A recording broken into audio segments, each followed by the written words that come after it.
당신은 지금 마음속에 작은 파도가 일고 있는 상태일지도 모릅니다.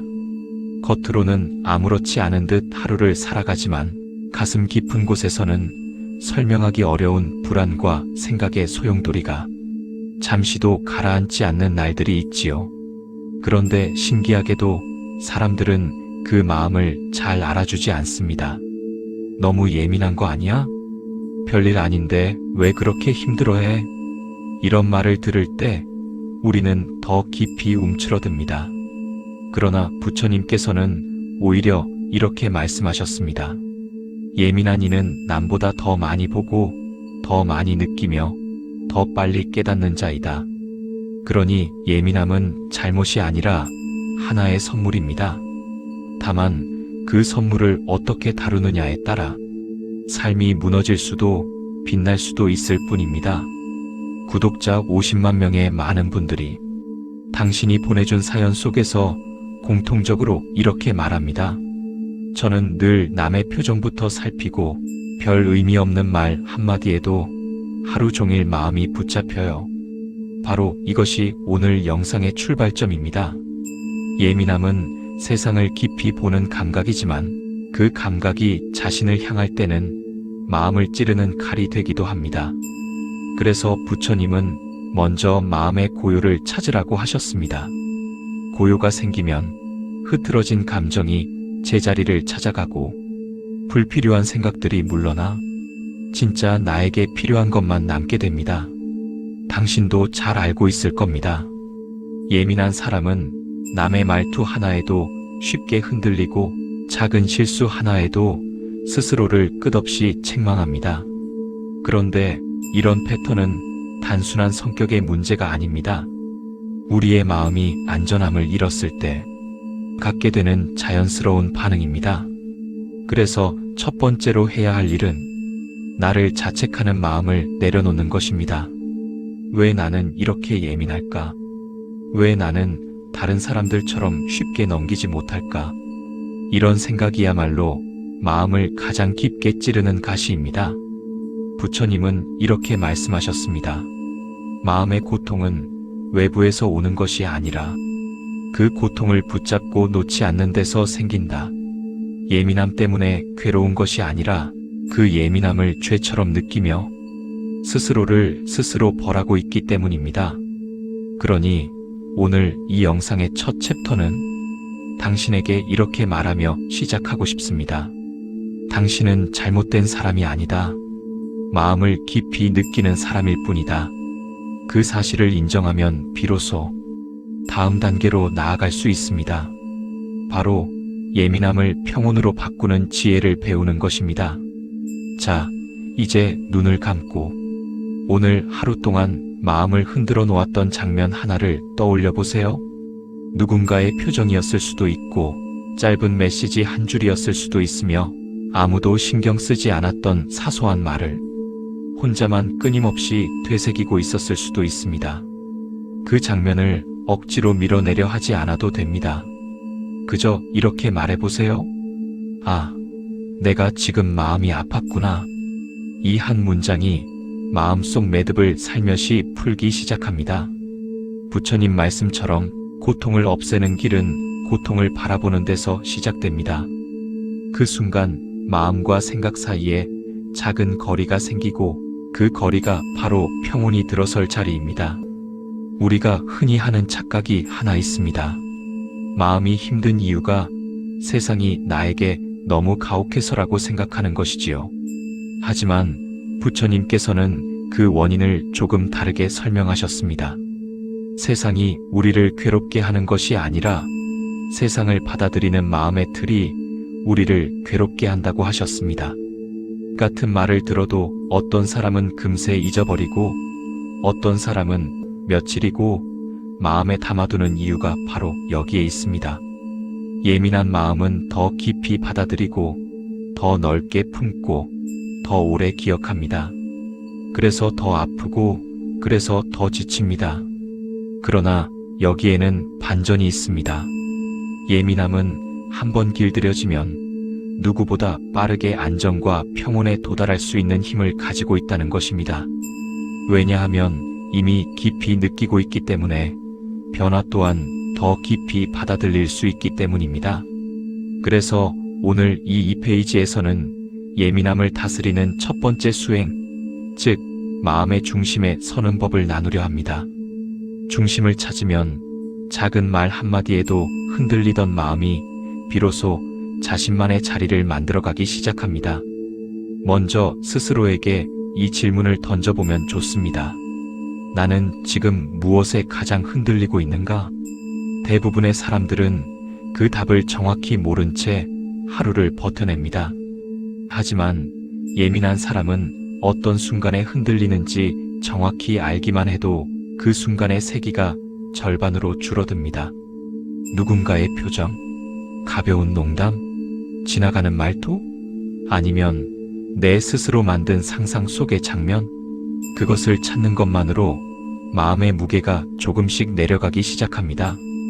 부처님께서는 이렇게 말씀하셨습니다. 마음은 바람 없는 등불과 같아야 한다. 등불이 바람에 흔들리면 빛이 떨리고 주변을 제대로 밝힐 수 없습니다. 그러나 바람이 잦아들면 빛은 곱게 서고 그 빛 하나만으로도 어둠 전체가 물러납니다. 당신의 마음이 지금 흔들린다면 그것은 잘못이 아니라 바람이 불고 있다는 신호일 뿐입니다. 등불을 탓할 필요는 없습니다. 우리가 해야 할 일은 바람을 알아차리고 등불을 다시 곱게 세우는 것입니다. 그렇다면 어떻게 해야 할까요? 첫째, 마음이 흔들리는 순간 멈춤을 선언하는 것입니다. 예민한 사람은 상황을 깊게 해석하는 능력이 있어 불안이 시작되면 생각의 속도가 급격히 빨라집니다. 그러면 마음은 미래로 달려가고 아직 일어나지 않은 이야기까지 만들어내기 시작합니다. 이때 필요한 것이 바로 멈춤입니다. 멈춤은 도망이 아니라 관찰입니다. 아, 내 마음이 지금 요동치고 있구나.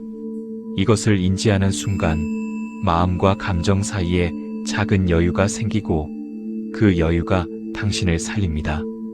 둘째, 몸에 집중하는 것입니다. 부처님 가르침에서 가장 실천적인 수행 중 하나가 바로 호흡 관찰입니다. 호흡은 지금 이 순간만 존재합니다. 예민한 사람일수록 호흡이 얕아지고 어깨가 굳어지고 눈빛은 초조해집니다. 그래서 단 10초만이라도 깊고 천천히 들이마시고 부드럽게 내쉬는 것, 이것만으로도 몸 전체가 느슨해지며 마음은 다시 제자리로 돌아옵니다. 마음이 불안할 때 몸을 단단히 잡아두면 감정이 생각을 삼키지 못합니다.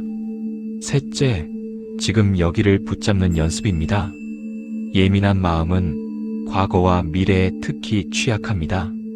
누군가의 말 한마디를 과거로 끌고 와 계속 반복하거나 아직 오지 않은 일을 미리 상상하며 불안을 키우기도 합니다.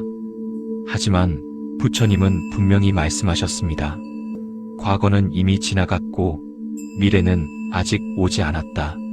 지금 이 순간만이 진실이다. 지금 이 순간으로 돌아오는 사람은 마음의 흔들림에서 가장 빠르게 벗어납니다. 물결이 아무리 거세도 중심을 찾으면 다시 제자리로 돌아오듯 현재에 머무는 연습은 예민한 마음을 평온으로 이끄는 가장 강력한 수행입니다. 마지막으로 자신을 향한 자비를 배우는 것입니다. 예민한 사람은 타인에게는 관대하지만 자신에게는 유독 가혹합니다. 왜 나는 이 정도도 못 넘기지? 왜 이렇게 별것 아닌 일에도 상처받지? 이런 자책이 마음을 더 깊은 어둠 속으로 밀어넣습니다. 하지만 부처님께서는 이렇게 가르치셨습니다. 세상을 밝히려면 먼저 자신에게 자비를 베풀어야 한다. 나에게 따뜻한 말 한마디를 건네는 연습. 그것이 예민함을 약점이 아닌 지혜로 바꾸는 첫 걸음입니다. 이 2페이지는 마음의 중심을 세우는 실천을 담았습니다. 3페이지에서는 타인의 시선을 내려놓는 법, 그리고 많은 시청자들이 가장 크게 공감하는 예민함이 어떻게 인생의 힘이 되는가를 본격적으로 다루겠습니다. 당신의 마음은 흔들리고 있지만 꺾이지 않았습니다. 이 여정을 함께 걸어가겠습니다. 예민한 마음을 가장 깊게 흔드는 힘, 그것은 사실 거창한 사건이 아닙니다. 대부분은 타인의 시선입니다. 누군가의 짧은 눈빛, 애매한 표정, 건조한 말투 하나에도 마음 전체가 요동칠 때가 있지요. 부처님께서는 이 마음의 굴레를 오래전부터 정확하게 짚어 말씀하셨습니다. 타인의 생각에 머무는 자는 스스로의 삶을 잃는다. 이 문장 속에는 예민한 사람들이 왜 그렇게 쉽게 상처받고 흔들리는지에 대한 답이 담겨 있습니다. 우리는 타인의 평가 속에서 나의 가치를 증명하려 하고, 잘 보이고 싶고, 틀리지 않으려 하고, 인정받고 싶은 마음으로 하루를 버팁니다. 그러나 이 마음이 깊어질수록 나는 나에게서 멀어지고 타인의 마음 속에 갇히게 됩니다. 예민한 사람은 특히 이 함정에 취약합니다. 작은 말 한마디에도 의미를 부여하고 아무도 신경 쓰지 않은 장면을 혼자 되새기며 스스로를 괴롭히곤 합니다. 저 말이 나에게 한 말일까? 혹시 나를 불편하게 생각하는 건 아닐까? 내가 무슨 실수를 한 건 아닐까? 이런 생각들이 꼬리에 꼬리를 물며 마음속에서 끝없이 부풀어 오릅니다. 중요한 것은 대부분의 경우 그 시선은 실제가 아니라 내가 만든 상상 속 그림자라는 사실입니다. 있는 그대로의 현실보다 내가 해석한 현실이 마음에 더 깊은 흔적을 남기기 때문입니다. 그러니 타인의 시선에서 벗어나기 위한 첫 번째 수행은 이것입니다. 지금 느끼는 불안이 사실인지 아니면 내가 만들어낸 해석인지 구분하기. 부처님께서는 보이는 것을 그대로 보고 추측을 멈추어라라고 하셨습니다. 있는 그대로를 보면 마음이 고요해지고 해석을 더하면 마음이 흔들립니다. 예민한 사람은 이 해석의 힘이 너무 강해 스스로도 감당하지 못할 때가 많습니다. 그러나 차분히 들여다보면 대부분의 불안은 사실 확인 없이 만들어낸 상상에서 비롯됩니다. 이것을 알아차리기만 해도 감정의 세기가 절반으로 줄어듭니다. 두 번째 수행은 경계짓기입니다. 경계는 벽이 아니라 내 마음이 깨어지지 않도록 지켜주는 울타리입니다. 예민한 사람은 타인의 감정을 나의 감정처럼 받아들이고 타인의 문제를 나의 책임처럼 짊어지는 경향이 있습니다. 이런 마음은 따뜻하지만 오래 버티지 못합니다. 내 마음에 울타리가 없으면 남의 감정이 밀려들어 나를 침식하기 시작합니다. 그래서 때때로 나를 지키기 위해 여기까지입니다라는 경계를 세우는 건 결코 차가운 행동이 아닙니다. 오히려 그 경계가 있어야 진짜 친절도 오래갑니다. 부처님이 말씀하신 자비는 남을 위한 것만이 아니라 나를 위한 자비도 포함되어 있습니다. 자신을 지키지 못하는 사람은 결국 아무도 지킬 수 없습니다. 세 번째는 나의 기준을 세우는 것입니다. 예민한 사람은 타인의 기대에 맞추려는 마음이 강해 스스로의 기준을 잃어버리는 경우가 많습니다. 그러나 타인의 기대에 맞춰 사는 삶은 아주 위험합니다. 그 사람이 나를 인정하지 않는 순간 내 삶 전체가 흔들리기 때문입니다. 하지만 나만의 기준을 갖는 순간 타인의 말은 바람처럼 스쳐 지나갑니다. 부처님께서는 남의 기준을 잡는 순간 그 사람의 그림자가 내 삶을 지배한다고 하셨습니다. 내 삶을 내가 살아가려면 나만의 기준이 반드시 필요합니다. 그 기준은 거창할 필요도 없습니다. 가장 작은 선택부터 나는 이렇게 살겠다는 마음을 세우면 됩니다. 네 번째는 스스로를 있는 그대로 받아들이는 연습입니다. 예민함을 부정적인 성격이라고 느끼는 사람들은 자신의 모습을 있는 그대로 인정하는데 서툴러 타인의 시선에 더욱 흔들립니다. 그러나 부처님께서는 스스로를 사랑하지 못하는 자는 남의 시선을 과하게 좇는다고 하셨습니다. 내가 나를 있는 그대로 받아들일 때 남이 나를 어떻게 보든 그 영향력은 자연스럽게 줄어듭니다. 이것은 갑자기 되는 것이 아니라 반복적인 연습을 통해 조금씩 깊어지는 마음의 훈련입니다. 나를 먼저 이해하고, 먼저 따뜻하게 바라보고, 먼저 감싸줘야 합니다. 그것이 첫걸음입니다. 그리고 마지막으로 꼭 기억해야 할 문장이 있습니다. 타인의 시선은 진실이 아니다. 단지 하나의 관점일 뿐이다. 우리는 그 관점을 절대적인 기준처럼 받아들이지만 사실 그 시선은 그 사람의 경험, 기분, 상황이 만들어낸 단 하나의 해석일 뿐입니다. 내 삶의 주인은 그들이 아니라 나입니다. 이 사실을 깨닫는 순간 마음의 굴레가 풀리기 시작합니다. 예민함은 많은 사람들이 약점이라고 오해하지만 부처님께서는 전혀 다르게 보셨습니다. 마음이 섬세하다는 것은 더 깊이 보고, 더 정확히 느끼고, 더 빨리 깨닫는 능력이라고 하셨습니다. 다만 그 능력이 방향을 잃으면 고통이 되고 제자리를 찾으면 지혜가 됩니다. 그래서 오늘 4페이지에서는 예민함을 실제 삶에서 지혜로 바꾸는 구체적인 방법들을 나누어 드립니다. 이 부분은 많은 시청자분들이 영상에서 가장 큰 도움을 받았다고 말하는 핵심 내용이기도 합니다. 첫 번째 방법은 반응을 늦추는 연습입니다. 예민한 사람은 상황을 아주 빠르게 받아들이기 때문에 감정도 순식간에 반응합니다. 누군가의 말투가 조금만 달라져도 마음속에서 깊은 울림이 일어나고 그 울림은 생각으로 번지고 생각은 불안으로 이어집니다. 그러나 부처님께서는 감정이 올라올 때 바로 반응하지 말고 마음 안에서 한 박자 멈추라고 하셨습니다. 이 한 박자의 멈춤이 감정의 불길을 잠재우고 판단의 실수를 막아줍니다. 우리가 흔히 하는 속담 중에도 급할수록 돌아가라는 말이 있지요. 예민한 사람에게 이 말은 특히 더 깊은 의미를 가집니다. 감정이 일어나는 순간 그 감정과 내가 한 몸이 되는 것이 아니라 잠시 거리를 두고 바라보는 습관을 들이면 마음의 폭풍이 한순간에 잦아드는 경험을 하게 됩니다. 두 번째 방법은 생각의 양을 조절하는 연습입니다. 예민한 사람은 사소한 일도 깊게 생각하는 능력이 있어 좋은 방향으로 쓰면 통찰을 얻지만 잘못 쓰면 스스로를 괴롭히는 칼이 됩니다. 생각은 꼭 필요한 만큼만 사용해야 합니다. 부처님께서는 생각이 많으면 갈등이 생기고 생각을 내려놓으면 평안이 찾아온다고 말씀하셨습니다. 우리가 생각을 멈추려고 하면 생각은 더 거세집니다.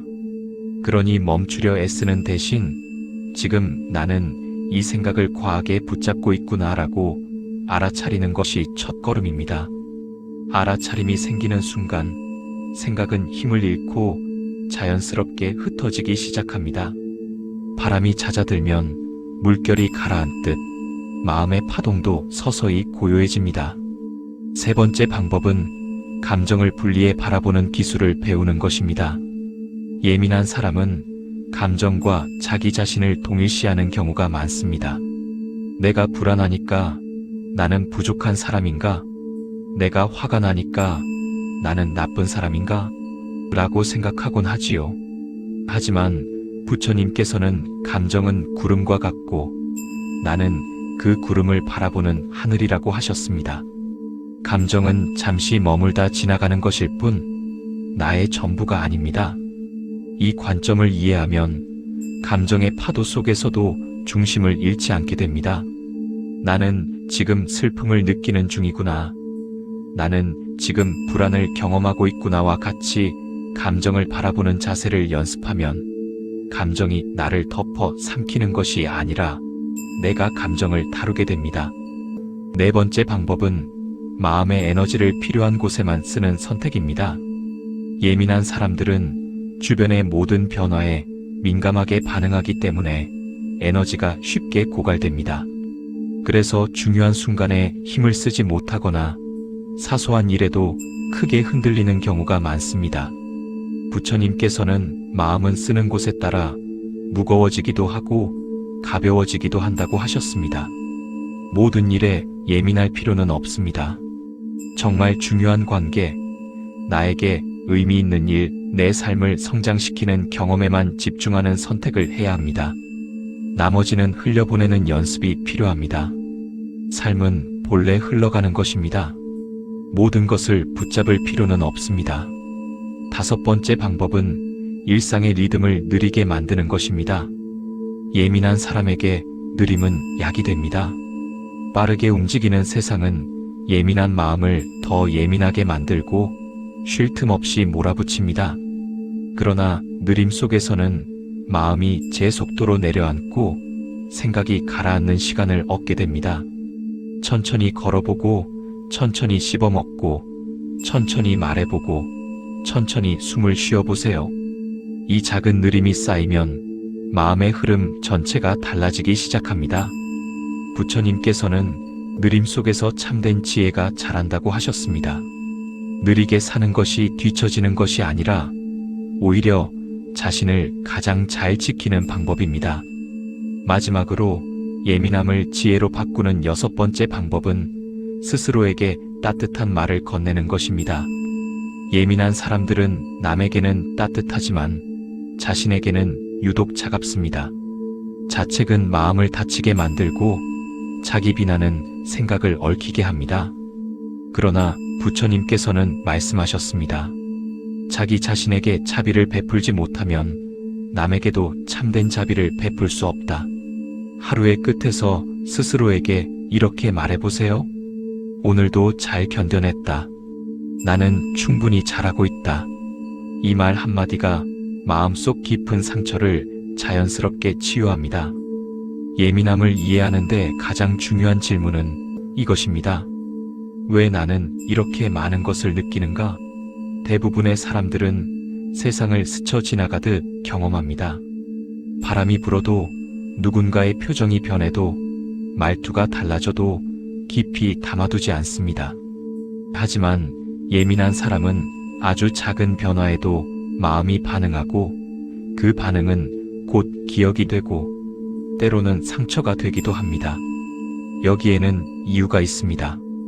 예민함은 단순한 성격이 아니라 마음의 감각이기 때문입니다. 눈이 밝은 사람은 작은 글씨도 읽고 귀가 민감한 사람은 작은 소리도 들으며 마음이 예민한 사람은 보이지 않는 흐름까지 느낄 수 있습니다. 부처님께서는 마음의 감각이 깊은 자는 고통도 크게 느끼지만 깨달음도 가장 빠르게 얻는다고 하셨습니다. 이것이 바로 예민함의 본질입니다. 흔히 사람들은 예민함을 약점이라고 하지만 그것은 고통의 측면만 보기 때문입니다. 예민한 마음은 고통을 깊이 느끼지만 동시에 따뜻함, 기쁨, 사랑, 평온도 더 크게 느낄 수 있는 능력을 가지고 있습니다. 즉, 예민함은 감정의 폭이 다른 사람들보다 넓게 열려 있다는 뜻입니다. 그래서 깊이 다루기만 하면 예민한 사람은 누구보다 풍요로운 내면을 갖게 됩니다. 예민한 사람의 또 하나의 특징은 관찰의 힘입니다. 대부분의 사람들은 눈앞의 상황만 보지만 예민한 사람은 그 상황에 흐르는 공기, 상대의 숨결, 말 속에 담긴 맥락까지 읽습니다. 이것은 부처님이 강조하신 통찰력의 첫 단계입니다. 통찰은 갑자기 생기는 것이 아니라 세심함을 통해 자라납니다. 예민함은 그 세심함의 가장 좋은 토양입니다. 그래서 부처님 말씀을 깊이 이해하는 사람들 중 상당수가 예민한 사람들이라는 것도 우연이 아닙니다. 그들은 마음의 작은 떨림을 놓치지 않고 깨달음의 순간을 빠르게 받아들일 준비가 되어 있기 때문입니다. 그러나 예민함이 지혜로 변하려면 반드시 거쳐야 할 과정이 있습니다. 그것은 자기 자신을 있는 그대로 인정하는 단계입니다. 많은 예민한 사람들은 자신을 비난하며 이렇게 말합니다. 왜 나는 이렇게 복잡하게 생각할까? 왜 나는 남보다 약한 것처럼 느껴질까? 하지만 부처님께서는 말씀하셨습니다. 있는 그대로를 사랑할 때 마음이 자유롭다. 나는 왜 예민할까를 고민하는 대신 나는 이렇게 느끼는 사람이라고 받아들이는 순간 예민함은 나를 공격하는 칼이 아니라 나를 이해하게 만드는 거울이 됩니다. 스스로를 인정하는 순간 마음의 문이 열리고 감정의 파도가 잔잔해지기 시작합니다. 예민함이 특별한 이유는 또 있습니다. 그것은 공감의 능력입니다. 예민한 사람은 타인의 마음을 더 정확히 이해하는 경향이 있습니다. 누군가의 말투에 실린 고민을 눈치채고 말하지 않아도 상대의 감정을 알아차립니다. 이 능력은 주변 사람들에게 깊은 위로를 주고 관계를 부드럽게 만들며 때로는 상대를 살리는 말 한마디를 건네게 만듭니다. 세상에는 많은 능력이 있지만 누군가의 마음을 살필 수 있는 능력처럼 귀한 것은 없습니다. 부처님께서 가장 높게 칭한 능력 또한 자비와 이해였으니 예민함이야말로 자비의 씨앗이 될 수 있는 강력한 감각입니다. 하지만 이 공감 능력은 조절을 배우지 않으면 오히려 나를 무너뜨릴 수 있습니다. 남의 슬픔을 내 슬픔처럼 받아들이고 남의 불안을 내 불안처럼 끌어안아 스스로 감당하지 못할 때가 많습니다. 그래서 예민한 사람에게 필요한 것은 선택적 공감입니다. 모든 사람의 감정을 다 받아들일 필요는 없습니다. 부처님께서는 나의 마음이 먼저 평온해야 남의 마음도 평온하게 한다고 하셨습니다. 나를 위한 평온이 먼저입니다. 나를 돌보지 못하면 아무도 돌볼 수 없습니다. 공감은 나를 지치게 하지 않을 만큼만, 내 에너지가 허락하는 만큼만 흘러가야 합니다. 예민함이 당신을 특별하게 만드는 마지막 이유는 내면의 성장이 빠르다는 점입니다. 마음이 둔한 사람은 깨달음에 이르기까지 오랜 시간이 걸리지만 예민한 사람은 작은 변화에도 민감하기 때문에 스스로를 돌아보고 성장하는 속도가 남보다 빠릅니다. 감정이 흔들릴 때마다 배울 수 있는 것이 있고 상처가 생길 때마다 성장의 문이 열리며 불안이 찾아올 때마다 마음의 구조를 이해하게 됩니다. 이 모든 과정이 쌓이면 예민함은 단순한 특성이 아니라 인생의 무기가 됩니다.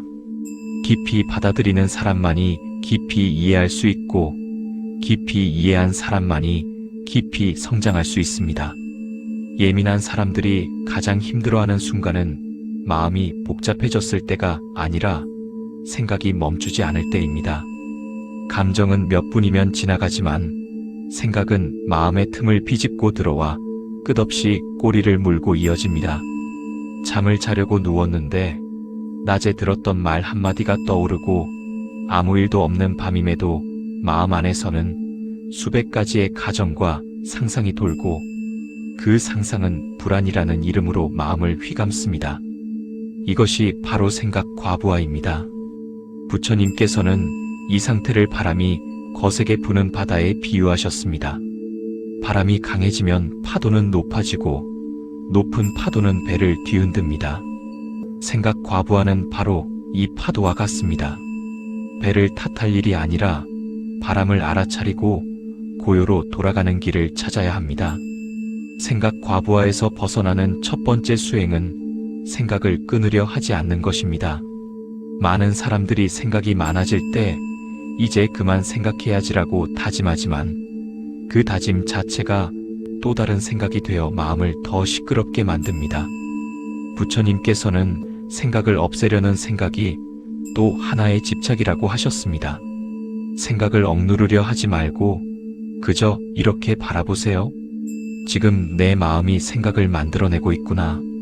이것이 바로 알아차림입니다. 알아차림이 생기는 순간 생각은 나가 아니라 하나의 흐름으로 변합니다. 흐름을 바라보는 자는 흐름에 휩쓸리지 않습니다. 두 번째 수행은 생각에 라벨을 붙이는 방법입니다. 명상에서는 흔히 사용하는 방법인데 예민한 사람에게 특히 효과적입니다. 머릿속에서 생각이 밀려올 때 걱정, 상상, 기억, 해석, 추측처럼 짧고 분명한 이름을 붙여주세요. 놀랍게도 이름을 붙이는 순간 그 생각의 힘이 절반으로 약해집니다. 이유는 간단합니다. 이름을 붙이는 순간 감정과 생각이 분리되기 때문입니다. 이름을 붙이면 생각은 사건이 아니라 객체가 됩니다. 객체화된 생각은 더 이상 마음을 장악할 수 없습니다. 부처님께서 말씀하신 마음 밖에서 마음을 바라보라는 가르침이 바로 이 수행과 연결됩니다. 세 번째 수행은 몸의 감각을 되찾는 것입니다. 생각이 폭주할 때 마음은 미래로 달려가고 과거로 돌아가고 현실을 벗어납니다. 하지만 몸은 언제나 현재에만 존재합니다. 그래서 몸의 감각으로 돌아오는 순간 마음도 자연스럽게 현재로 끌려옵니다. 예민한 사람들은 생각이 많아질수록 몸의 감각이 둔해지는데 이때 손을 따뜻하게 비벼보거나 다리를 천천히 스트레칭하거나 가슴 위에 손을 얹어 미세한 체온을 느껴보는 것만으로도 마음의 폭주가 누그러집니다. 몸으로 현재를 느끼면 생각은 과거 미래로 갈 수 없습니다. 이것이 고요의 첫걸음입니다. 네 번째 수행은 숨으로 돌아오는 법입니다. 부처님께서 가장 강조하신 수행이 바로 호흡 관찰입니다. 호흡은 마음의 거울입니다. 숨이 얕으면 마음도 불안하고 숨이 깊으면 마음도 깊어집니다. 예민한 사람들은 긴장하면 숨이 가슴에서 멈추고 어깨가 올라가며 시선이 흔들립니다. 이때 할 일은 단 하나, 천천히 숨을 들이마시고 부드럽게 내쉬는 것입니다. 억지로 깊게 쉬려고 하지 말고 자연스럽게 길어지도록 허용해 주세요. 부처님께서는 숨은 마음의 닻이 된다고 하셨습니다. 닻이 내려가면 배가 흔들려도 떠내려가지 않듯 호흡의 닻은 생각의 파도에서 마음을 지켜줍니다. 다섯 번째 수행은 10초 고요 명상입니다. 많은 사람들이 명상을 어려운 수행이라고 생각하지만 실제로는 10초만으로도 큰 변화를 경험할 수 있습니다. 눈을 감고 어깨에 힘을 부드럽게 풀고 숨이 들어오고 나가는 감각을 가만히 느껴보세요. 10초 동안 생각이 떠오르면 밀어내지 말고 그저 바라보면 됩니다. 단 10초의 고요가 마음의 진동을 크게 줄이고 생각의 속도를 늦추며 예민함이 폭주하는 것을 막아줍니다. 하루에 3번 아침 낮밤으로 나누어 이 수행을 해보세요.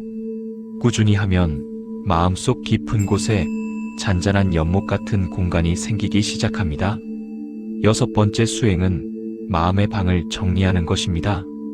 예민한 사람은 사건 하나에도 여러 감정과 생각이 한꺼번에 뒤섞이기 때문에 머릿속이 금방 복잡해집니다.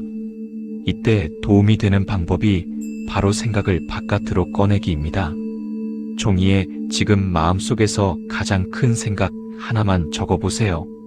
여러 생각이 떠오르더라도 가장 큰 것 하나만 적습니다.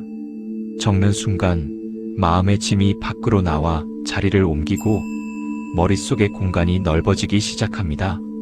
부처님은 어지러운 마음은 글로 쓰면 절반이 사라진다고 하셨습니다. 이것은 단순한 기록이 아니라 마음을 환기하는 수행입니다. 마지막으로 고요를 회복하는 수행에서 가장 중요한 원칙이 있습니다. 고요는 찾는 것이 아니라 돌아가는 것이다. 우리는 늘 고요를 잃었다고 생각하지만 사실 고요는 사라지지 않습니다. 단지 생각의 파도 아래 잠시 가려져 있을 뿐입니다. 호흡으로 돌아오고 몸으로 돌아오고 지금 이 순간으로 돌아오는 연습을 하면 고요는 반드시 다시 모습을 드러냅니다. 부처님께서 말씀하셨습니다. 고요는 마음의 본래 모습이다. 당신의 마음 역시 본래 고요합니다. 예민함은 느끼는 힘이고 고요는 그 힘을 담아내는 그릇입니다. 두 가지가 함께할 때 마음은 비로소 지혜의 빛으로 차오르기 시작합니다. 예민한 사람들은 흔히 이렇게 말합니다. 저는 다른 사람보다 상처가 오래 가요. 어떤 사람은 금방 잊어버리는 말 한마디를, 어떤 사람은 가벼운 표정 변화를, 예민한 사람은 하루, 일주일, 때로는 몇 년까지도 마음에 담아둡니다. 왜 그럴까요? 부처님께서는 마음의 구조를 아주 정확하게 설명하셨습니다. 깊이 느끼는 자는 깊이 새기고 깊이 새긴 마음은 쉽게 지워지지 않는다. 예민함의 힘이 깊기 때문에 상처 또한 깊이 들어오는 것입니다. 이것은 약점이 아니라 마음의 특징입니다. 그러나 중요한 것은 깊이 새겨지는 만큼 깊이 치유될 수 있는 힘도 함께 가지고 있다는 사실입니다. 예민한 사람의 상처가 오래 남는 이유는 크게 세 가지입니다. 첫째, 감정을 매우 섬세하게 받아들이기 때문입니다. 예민한 사람은 말의 내용뿐 아니라 말투, 표정, 숨의 떨림까지 모두 감정으로 받아들입니다. 그래서 설명하기 어려운 상처가 생깁니다.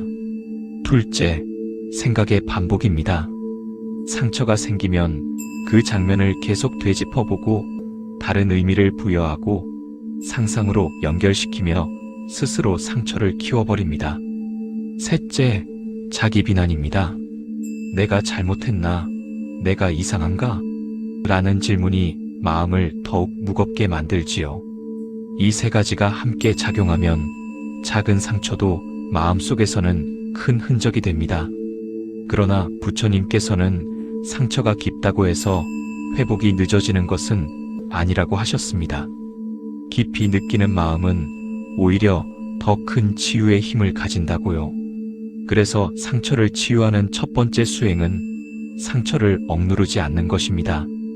많은 사람들은 상처를 잊으려고 없었던 일처럼 덮으려고 합니다. 하지만 부처님께서는 마음을 덮으면 마음은 병이 되고 마음을 바라보면 마음은 스스로 밝아진다고 하셨습니다. 상처를 억누를수록 상처는 더 깊이 파고듭니다. 그러나 상처가 있다는 사실을 부드럽게 인정하는 순간 마음의 매듭이 풀리기 시작합니다. 두 번째 수행은 상처와 나를 분리해 바라보기입니다. 예민한 사람은 상처를 나의 성격이나 존재와 연결시키는 경향이 있습니다. 내가 부족해서 상처받은 거야. 내가 너무 민감해서 문제야. 하지만 부처님은 이렇게 말씀하셨습니다. 상처는 너의 본성이 아니라 너를 스쳐 지나간 바람일 뿐이다. 상처는 내가 아닙니다. 상처는 잠시 머물다 사라지는 감정의 흔적일 뿐입니다. 상처를 바라보는 위치가 바뀌는 순간 상처의 힘도 약해집니다. 나는 상처가 아니다. 나는 상처를 경험한 사람일 뿐이다. 이 관점이 바뀌면 마음은 무겁지 않습니다. 세 번째 수행은 상처를 부드럽게 덜어내는 호흡 치유입니다. 예민한 사람들이 상처에 오래 머무는 이유는 마음과 몸이 동시에 긴장하기 때문입니다. 상처받은 순간을 떠올리면 숨이 얕아지고 가슴이 조이고 목이 굳어버리는 경험을 하죠. 이때 호흡을 깊게 들이마시고 상처를 가슴에서 부드럽게 밀어내듯 천천히 내쉬는 연습을 해보세요. 부처님께서는 호흡은 마음의 먼지를 씻는다고 하셨습니다. 상처는 감정의 먼지입니다. 호흡이 깊어질수록 마음의 먼지도 서서히 가라앉고 감정의 흔들림도 잦아듭니다. 네 번째 수행은 상처를 바라보는 시선의 전환입니다. 상처를 있는 그대로 바라보는 것도 중요하지만 상처를 바라보는 관점을 따뜻하게 바꾸는 것은 더욱 중요합니다. 상처는 나를 아프게 했지만 동시에 나의 마음 구조를 알려주고 내가 무엇에 약한지 무엇을 더 보살펴야 하는지를 알려주는 신호입니다. 부처님은 고통을 깨달음의 등불이라고 하셨습니다. 고통이 없으면 깨달음에 이를 수 없고 상처가 없으면 자신을 돌아볼 기회도 없습니다. 예민한 사람은 이 등불을 누구보다 빨리 발견할 수 있습니다. 상처는 나를 무너뜨리기 위한 것이 아니라 나를 성장시키기 위해 찾아온 방문객일 수도 있습니다. 다섯 번째 수행은 마음의 온기를 회복하는 자비의 문장을 스스로에게 건네는 것입니다. 예민한 사람은 자신에게 가장 가혹한 사람이기도 합니다. 누군가에게 상처받은 순간보다 그 상황 이후에 스스로를 비난하며 더 큰 상처를 만드는 경우가 많습니다. 이때 필요한 것은 가혹함이 아니라 자비입니다. 부처님께서 말씀하셨습니다. 상처를 치유하는 약은 부드러운 마음이다. 스스로에게 이렇게 말해보세요. 나는 그때 최선을 다했다. 나는 잘 견뎠다. 나는 괜찮은 사람이다. 이 문장은 단순한 위로가 아니라 마음의 상처를 봉합하는 치유의 기도입니다. 6번째 수행은 과거의 장면을 손에서 놓아주는 법입니다. 예민한 사람은 상처를 기억하는 능력도 뛰어나기 때문에 과거의 장면을 반복적으로 떠올리는 순간 마음이 다시 흔들립니다. 그러나 부처님께서는 과거는 이미 흘렀고 미래는 아직 오지 않았다. 지금 이 순간만이 참된 삶이라고 하셨습니다. 상처의 장면은 기억 속에서만 존재합니다. 현재의 나에게는 존재하지 않습니다. 그 장면을 떠올릴 때마다 그것은 과거의 장면일 뿐이다. 지금의 나는 그 순간에 살지 않는다고 말해보세요. 이 말이 반복되면 마음의 시간 감각이 조정되고 과거의 그림자가 점점 옅어집니다. 마지막으로 꼭 기억해야 할 점이 있습니다. 예민한 사람은 상처를 깊이 느끼지만 그만큼 회복도 깊습니다. 깊이 흔들린 사람만이 깊이 서고 깊이 아팠던 사람만이 깊이 이해하며 깊이 상처받은 마음만이 깊은 지혜로 자라납니다. 상처는 당신의 약점이 아니라 당신의 마음이 깊다는 증거입니다.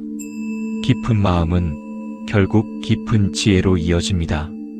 예민한 마음을 가진 사람에게 가장 중요한 것은 평온을 지키는 삶의 태도를 익히는 것입니다. 예민함은 억지로 없앨 수 있는 특성이 아니고 없앨 필요도 없습니다. 오히려 예민함은 평온과 결합할 때 가장 빛나는 능력이 됩니다. 부처님께서는 마음이 흔들릴 때는 마음을 바꾸려 하지 말고 마음을 대하는 태도를 바꾸어라고 하셨습니다. 태도가 바뀌면 같은 상황도 전혀 다른 의미로 다가옵니다. 8페이지에서는 예민한 사람이 일상 속에서 평온을 오래 지킬 수 있는 삶의 태도를 구체적으로 풀어보겠습니다. 첫 번째 태도는 모든 감정에 즉시 반응하지 않는 것입니다. 예민한 사람은 감정에 반응하는 속도가 매우 빠릅니다. 불편한 말, 차가운 표정, 어딘가 어색한 분위기를 느끼면 마음은 즉각적으로 요동칩니다. 하지만 반응이 빠르면 감정이 나를 끌고 갑니다. 부처님께서는 감정은 마시지 않은 약과 같고 행동은 이미 삼킨 독과 같다고 말씀하셨습니다. 느낀 감정을 곧바로 행동하거나 말로 내보내지 않는 태도만으로도 마음의 흐름은 훨씬 부드러워집니다. 지금 반응하지 말자. 한 박자 뒤에 바라보자. 이 태도를 반복하면 감정의 파도는 점점 잔잔해지고 마음의 중심은 흔들리지 않습니다. 두 번째 태도는 나에게 불필요한 감정을 거르는 습관을 들이는 것입니다. 예민한 사람은 타인의 감정에 민감하기 때문에 주변 분위기와 사람들의 말투까지 모두 내 감정처럼 흡수하는 경우가 많습니다. 그러나 부처님께서는 남의 마음을 모두 품으려 하면 내 마음은 설 자리를 잃는다고 하셨습니다. 세상 사람들의 감정을 모두 짊어지는 것은 자비가 아니라 부담입니다. 하루 동안 있었던 일들 중 진짜 나에게 필요한 감정과 흘려보내야 하는 감정을 구분하는 연습이 중요합니다. 마음속에서 이렇게 물어보세요. 이 감정은 내 것이 맞는가? 아니면 잠시 스쳐간 바람인가? 바람은 붙잡을 필요가 없습니다. 세 번째 태도는 거리두기의 지혜를 배우는 것입니다. 거리두기는 회피가 아니라 보호입니다. 예민한 마음은 가까운 관계일수록 더 많이 흔들리고 상처받습니다. 그래서 모든 관계를 깊게 끌어안으려 하면 마음은 쉽게 지칩니다. 부처님께서는 가까움이 때로는 상처를 만들고 적당한 거리가 마음을 지킨다고 하셨습니다. 사랑하는 사람, 가족, 동료, 친구일지라도 마음의 경계를 둬야 할 때가 있습니다. 상대의 감정에 휘둘릴 때, 책임지지 않아도 될 일에 마음을 빼앗길 때, 더 이상 내 마음이 버티기 어려울 때, 그때 잠시 거리를 두면 마음은 다시 숨을 쉴 수 있게 됩니다. 거리는 이기심이 아니라 지혜입니다.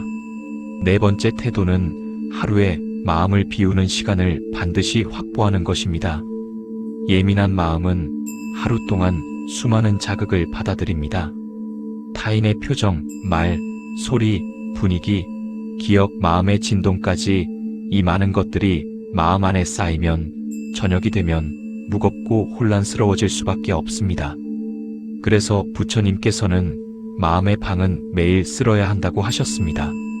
하루에 단 5분이라도 좋습니다. 눈을 감고 오늘 들어온 감정과 생각을 조용히 떠올린 뒤 이것은 내 마음에 두고 갈 것이 아닌가? 를 스스로에게 묻는 시간입니다. 내 것이 아니라면 놓아주고 필요한 것만 마음의 방에 남겨두는 것입니다. 이것이 마음을 청소하는 수행입니다. 다섯 번째 태도는 내가 통제할 수 없는 것을 놓아주는 용기입니다. 예민한 사람들은 통제 욕구가 높은 경우가 많습니다. 미래를 예측하고 싶고 타인의 마음을 확인하고 싶고 모든 상황을 정리하여 불안을 줄이고 싶어 합니다.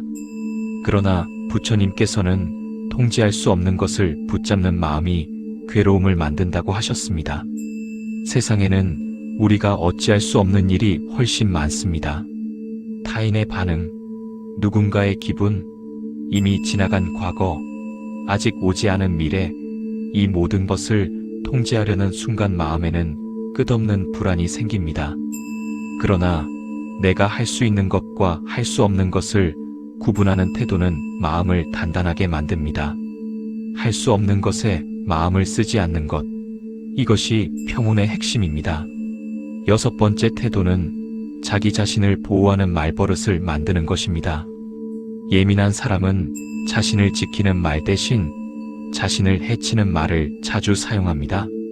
나는 왜 이럴까? 또 마음이 흔들렸네.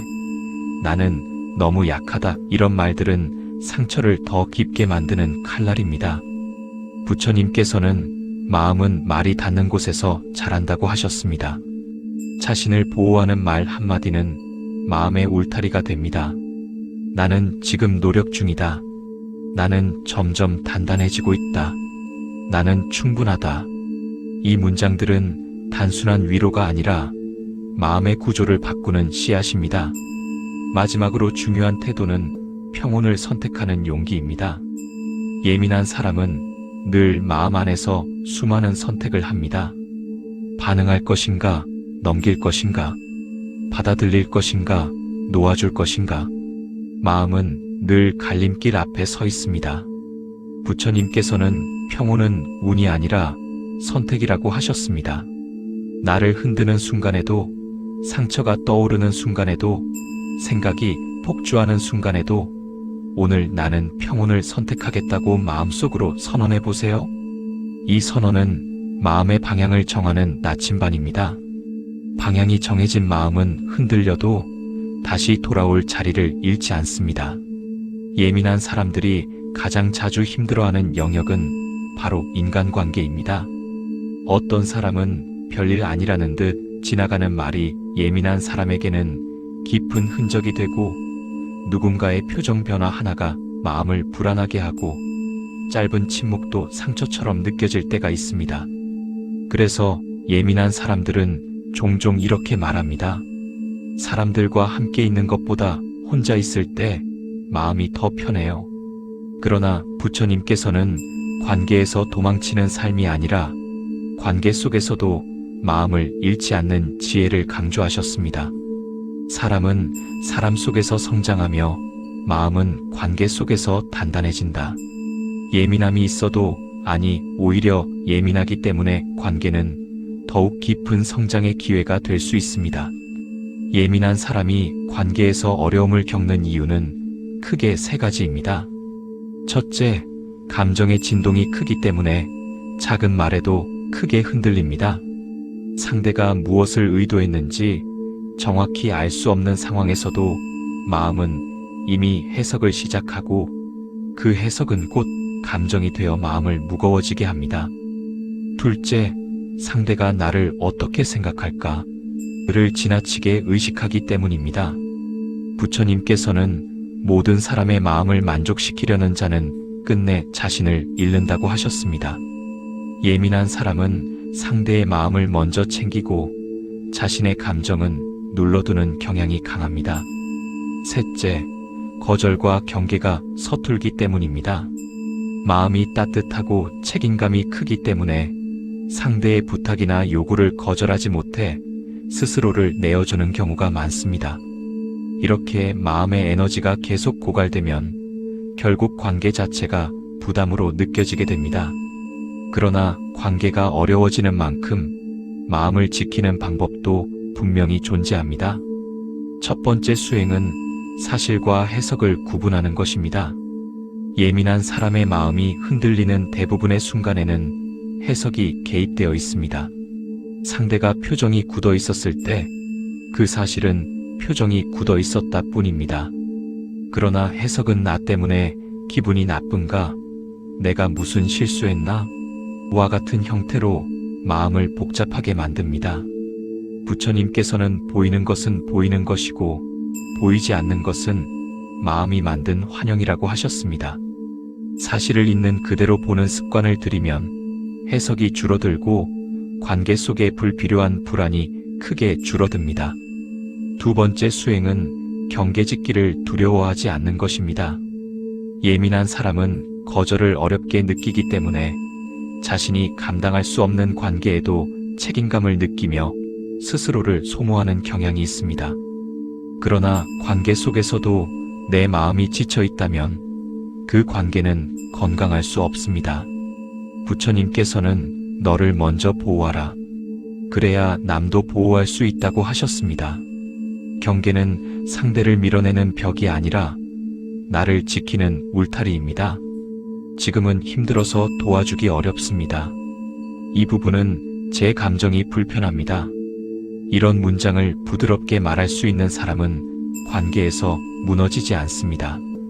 경계는 이기심이 아니라 자비입니다. 세 번째 수행은 거의 모든 관계에서 오해가 자연스럽다는 사실을 받아들이는 것입니다. 예민한 사람은 완벽한 이해를 추구하는 경향이 있어 상대가 나를 정확히 이해해줬으면 하고 내가 상처받지 않았으면 하고 서로 오해 없이 소통하기를 바랍니다.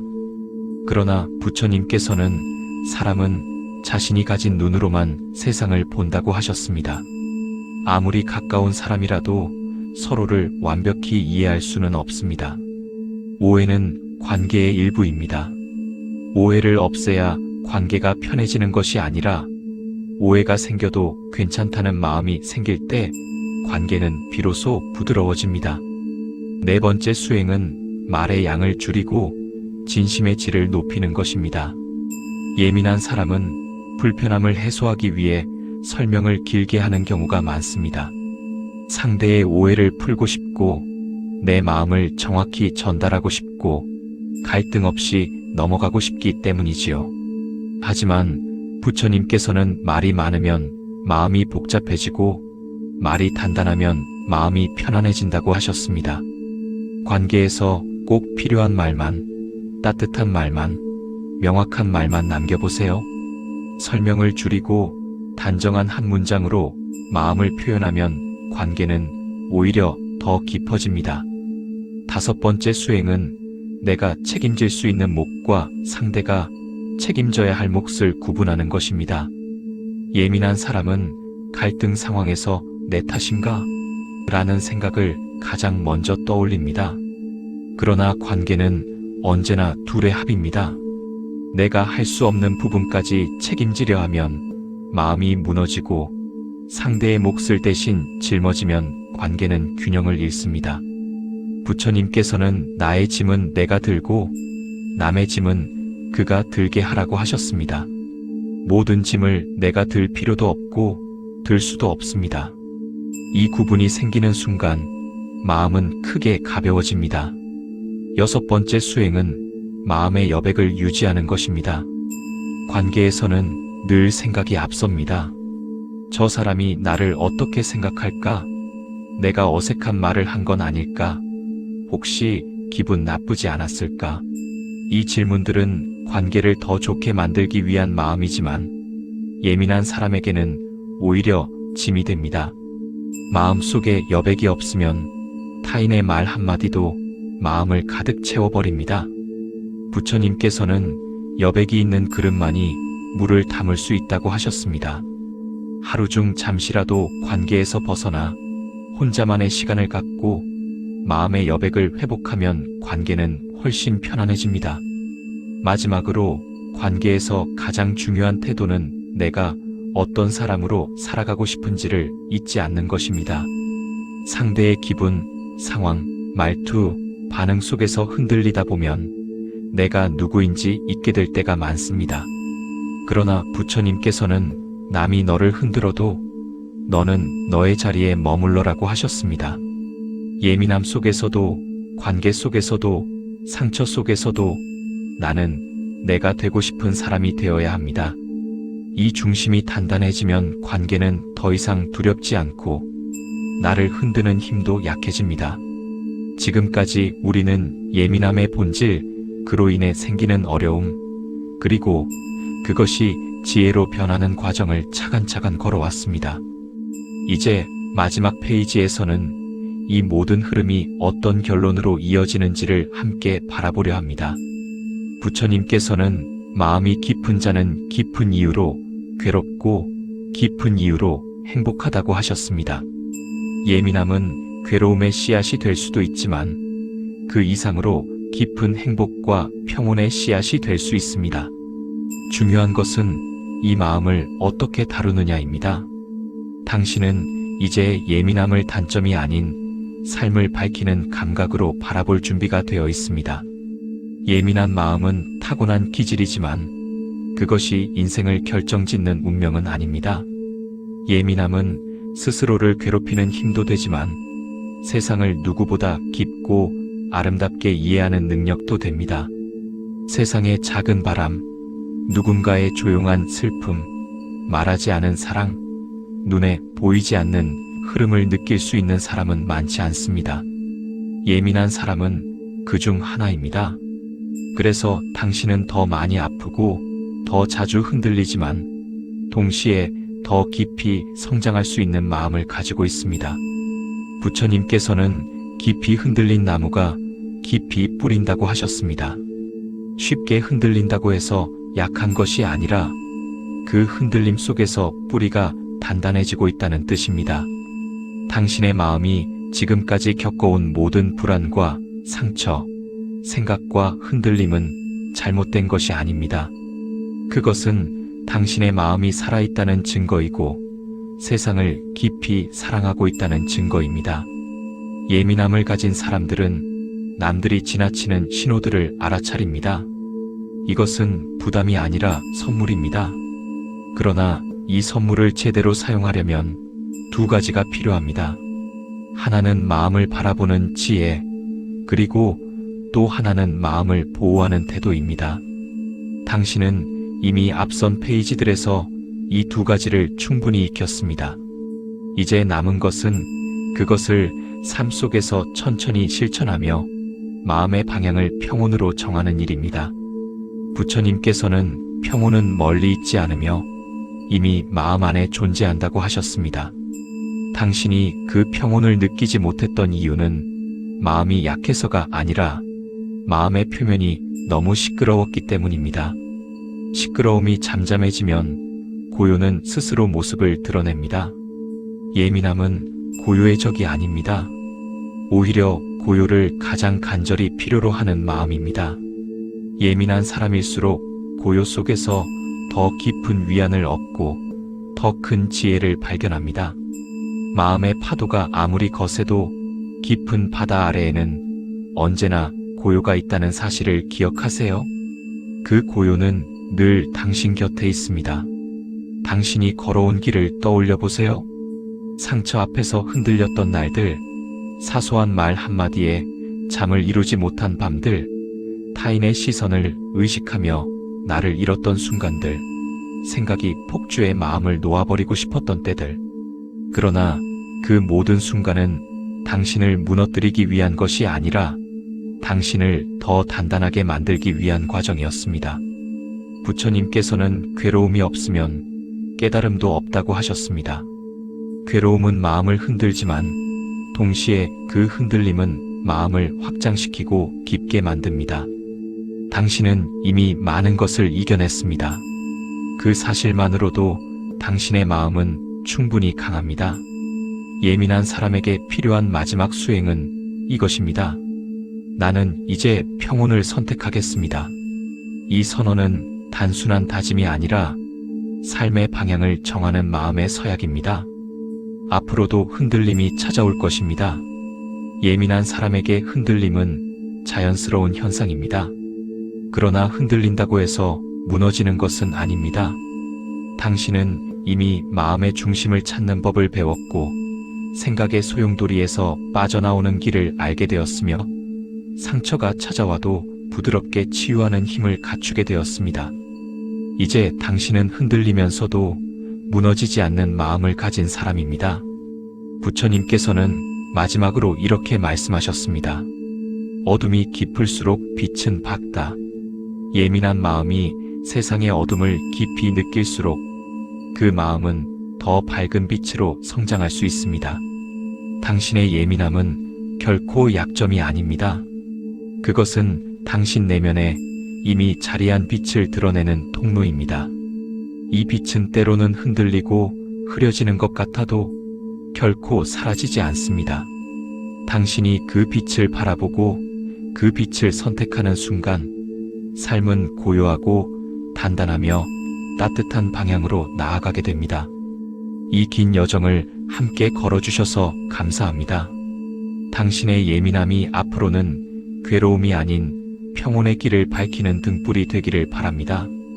그리고 이 대본을 듣는 모든 분들이 자신의 마음을 이해하고 스스로를 따뜻하게 감싸 안을 수 있기를 기원합니다.